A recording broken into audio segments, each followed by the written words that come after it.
उत्तर प्रदेश की राजनीति को लेकर इस समय मामला बेहद गरमाया हुआ है।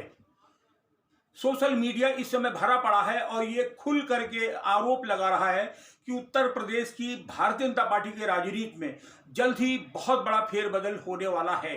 सोशल मीडिया तो ये आरोप लगा रहा है कि योगी आदित्यनाथ के दिल लद गए और जल्दी ही उत्तर प्रदेश में नेतृत्व परिवर्तन होने वाला है। उनका ऐसा मानना है कि या तो केशव प्रसाद मौर्य या A.K. शर्मा को उत्तर प्रदेश की कमान दे दी जाएगी और योगी आदित्यनाथ को घर बैठा दिया जाएगा। लगता है इस बात को हवा खास तौर से विपक्ष ज्यादा दे रहा है और सोशल मीडिया में वो लॉबी जो किसी भी प्रकार से योगी आदित्यनाथ और नरेंद्र मोदी को पसंद नहीं करते हैं, वो इस हवा को और गति दे रहे हैं।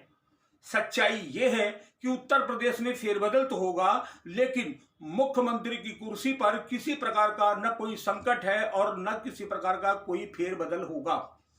स्पष्ट है कि मुख्यमंत्री योगी आदित्यनाथ ही रहेंगे। हाँ, इतना जरूर फेरबदल हो सकता है कि डिप्टी सीएम केशव प्रसाद मौर्य को उत्तर प्रदेश का अगला भारतीय जनता पार्टी का प्रदेश अध्यक्ष बना दिया जाए और A.K. शर्मा को डिप्टी सीएम का पद दे दिया जाए। 6-7 अन्य कैबिनेट और राज्य मंत्रियों को भी शामिल किया जाएगा। कुल इतना फेरबदल तो समझ में आ रहा है, लेकिन योगी आदित्यनाथ के साथ कोई छेड़छाड़ होगी ऐसी संभावना इसीलिए नहीं है क्योंकि भारतीय जनता पार्टी के पास अगर फायर ब्रांड कोई नेता है तो सिर्फ योगी आदित्यनाथ हैं। योगी आदित्यनाथ वो नेता हैं जो सिर्फ उत्तर प्रदेश ही नहीं बल्कि उत्तर प्रदेश के बाहर भारत के किसी भी राज्य में अगर चुनाव होता है तो Bharatiya Janata party fire brand नेता के रूप में योगी आदित्यनाथ को प्रयोग करती है। योगी आदित्यनाथ जिस मठ से जुड़े हैं वो उस मठ की शाखाएं भारत ही नहीं बल्कि भारत के बाहर अन्य देशों में भी फैली हुई हैं, जिसका बहुत बड़ा फायदा भारतीय जनता पार्टी को मिलता है। और 4 साल का जब कार्यकाल पूरा हो चुका है, योगी आदित्यनाथ पर भ्रष्टाचार का एक भी आरोप नहीं है, योगी आदित्यनाथ पर ढिलाई देने का एक आरोप नहीं है। इन हालातों में योगी आदित्यनाथ को हटाना ये बात समझ से परे है।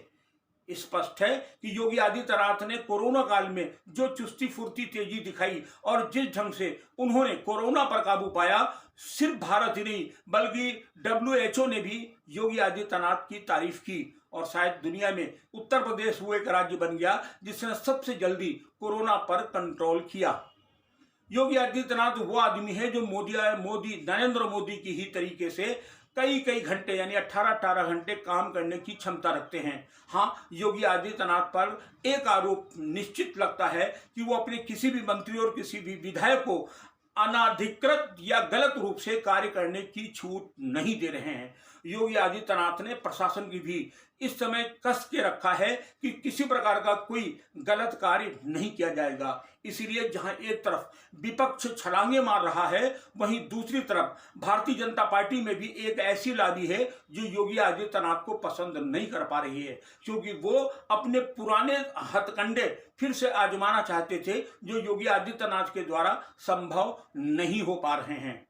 4 साल तक योगी आदित्यनाथ ने निर्विवादित होकर के उत्तर प्रदेश में काम किया है। हाँ, अगर उन पर एक आरोप लगा है तो यह आरोप जरूर लगा है कि उन्होंने ठाकुर लॉबी को बढ़ाने में अहम भूमिका अदा की।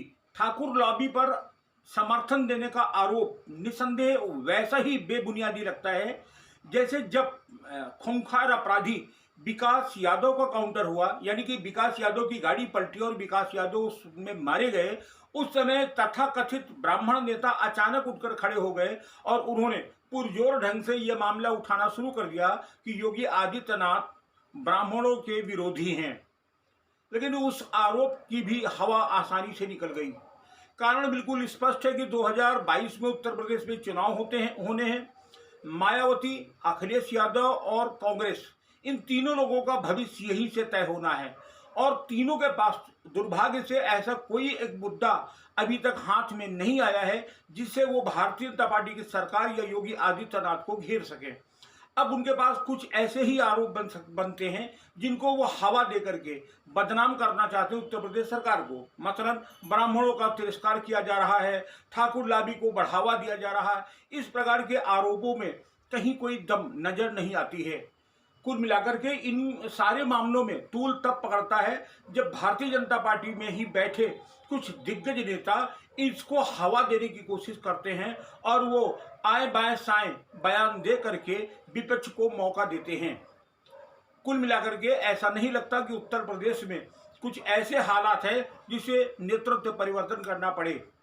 हालांकि प्रधानमंत्री मोदी राजनीति के एक मजे हुए खिलाड़ी हैं और मोदी जी कभी नहीं चाहेंगे कि इतना बड़ा रिस्क लिया जाए और जब चुनाव सर पर हो उस समय नेतृत्व परिवर्तन किया जाए। एक निर्विवादित नेता के रूप में योगी आदित्यनाथ काम करते रहे हैं, इसलिए फिलहाल पी सनातन टीवी का यह आकलन है कि उत्तर प्रदेश में कोई बहुत बड़ा फेरबदल होने वाला नहीं है।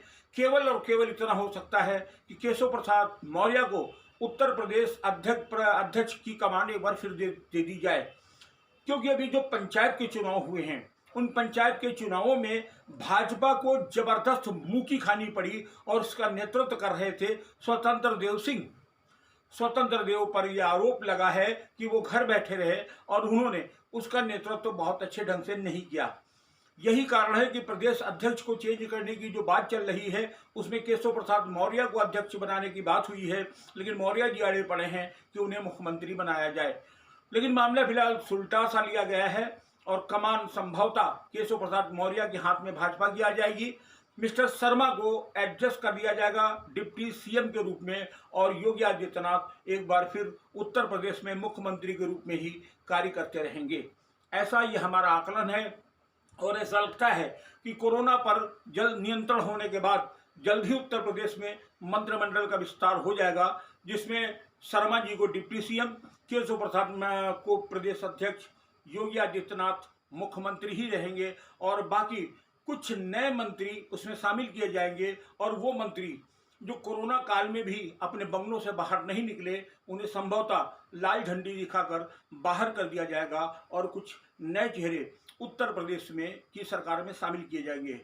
लबोलबाब कुल ये है कि उत्तर प्रदेश का 2022 का होने वाला चुनाव बेहद महत्वपूर्ण होगा और फिलहाल भाजपा की यही कोशिश होगी कि इस बार वो अपनी सीटों में और इजाफा करे। हालांकि उसकी संभावनाओं को बल इस बात से मिलता है कि पूरे 4 साल तक उत्तर प्रदेश में विपक्ष लगभग गायब रहा, न तो कहीं पर बहुजन समाज पार्टी देखने को मिली, न कहीं पर समाजवादी पार्टी और न ही कांग्रेस।